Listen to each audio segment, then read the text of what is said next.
Rape सिर्फ लड़कियों का नहीं होता, इस कलयुग में लड़कों का भी होता है, लेकिन उनके मामले कभी सामने नहीं आ पाते।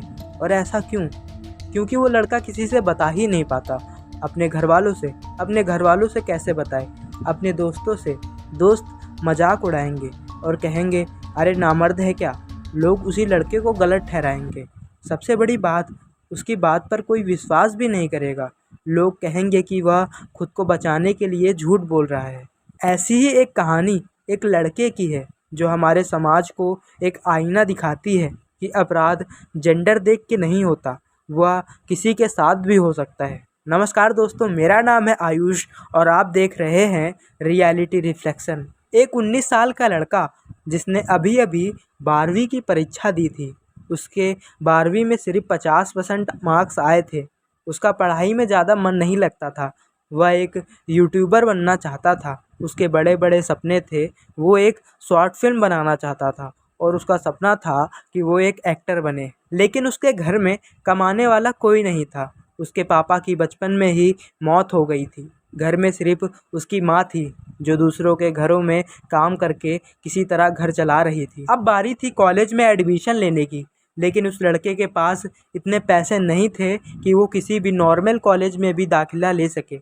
उसकी माँ ने बड़ी मुश्किल से 12वीं की फ़ीस भरी थी। 12th के एग्ज़ाम पूरे करने के बाद उस लड़के ने ठान लिया कि अब वह अपनी माँ को और मेहनत करते हुए नहीं देख सकता।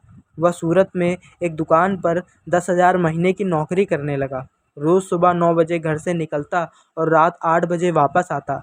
लेकिन उसका सपना अब भी मुंबई जाने का था। एक दिन उसके दोस्त ने बताया, यार मुंबई में एक फैक्ट्री है जहाँ 21,000 महीने की नौकरी मिल जाएगी और रविवार की छुट्टी भी मिलेगी। अगर बोलो तो तुम्हारे लिए बात कर दूँ।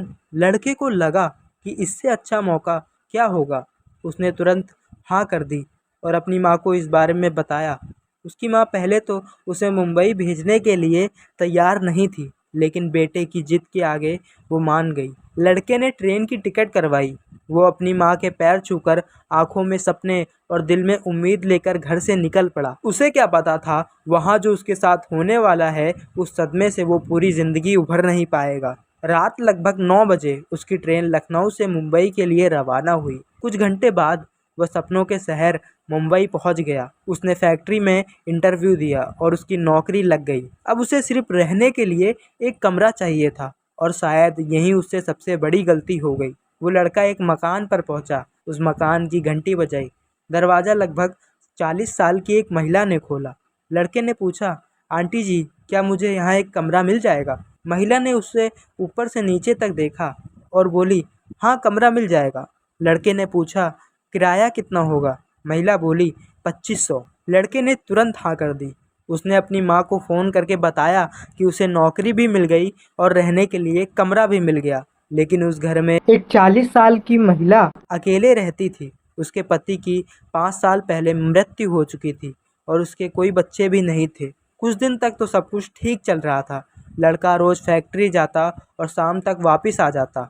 लेकिन एक रात कुछ ऐसा हुआ जिसने उसकी पूरी ज़िंदगी बदल कर रख दी। और हाँ, एक चीज़ तो मैं आपको बताना ही भूल गया। उसकी एक गर्लफ्रेंड थी जिससे वो बेहद ज़्यादा प्यार करता था, उसके लिए लॉयल था, उससे शादी करना चाहता था। उस रात लगभग 11 बजे वह महिला अपनी 2 सहेलियों के साथ शराब पी रही थी। तभी पानी की टंकी खाली हो गई और वो लड़का नीचे मोटर चालू करवाने के लिए गया था। जब वो वहाँ नीचे पहुँचा तो उसने उन तीनों महिलाओं को शराब पीते देखा। उसने कहा, आंटी पानी चला दीजिए। महिला बोली, अंदर जाकर खुद मोटर चला लो। वह मोटर चालू करके वापस आया तो देखा कि कमरे का दरवाज़ा बंद किया जा रहा था। महिला ने कहा, आओ बेटा हमारे साथ खाना खा लो। लड़के ने मना किया, लेकिन उन्होंने ज़बरदस्ती उसे बैठा लिया। कुछ देर बाद उन्होंने उसे शराब पिलाने की कोशिश की।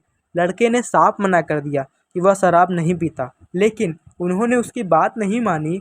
उन 2 महिलाओं ने उसके हाथ पकड़े, एक ने उसे शराब ज़बरदस्ती पिला दी। इसके बाद उन्होंने उसे धमकाया कि अगर उसने शोर मचाया या भागने की कोशिश की तो वो पुलिस में झूठा आरोप लगा देंगी कि उसने उनके साथ गलत करने की कोशिश की। अब उन महिलाओं के अंदर की हवस जाग चुकी थी। डर और एहसास में वह कुछ भी नहीं कर पाया।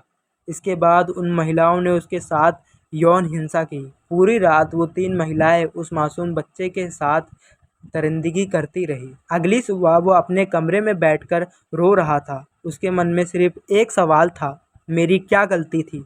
मैं अपनी गर्लफ्रेंड का सामना कैसे करूँगा? उसको कैसे बताऊँगा? अगर किसी को बताऊँगा भी तो क्या कोई मेरी बात का विश्वास करेगा?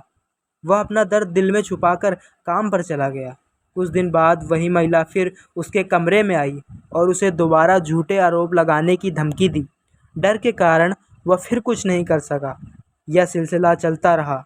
आखिरकार एक दिन उसने फैसला लिया कि अब वो वहाँ नहीं रहेगा, लेकिन उसके पास वापस लखनऊ आने के पैसे नहीं थे। उसने डिसाइड किया कि अब वो बिना पैसे के लखनऊ जाएगा। वो अपना सारा सामान वहीं छोड़कर बिना टिकट की ट्रेन में बैठता है और वापस अपने गांव लौट आता है। वो लड़का वापस तो आ गया, लेकिन अब वो पहले जैसा नहीं रहा।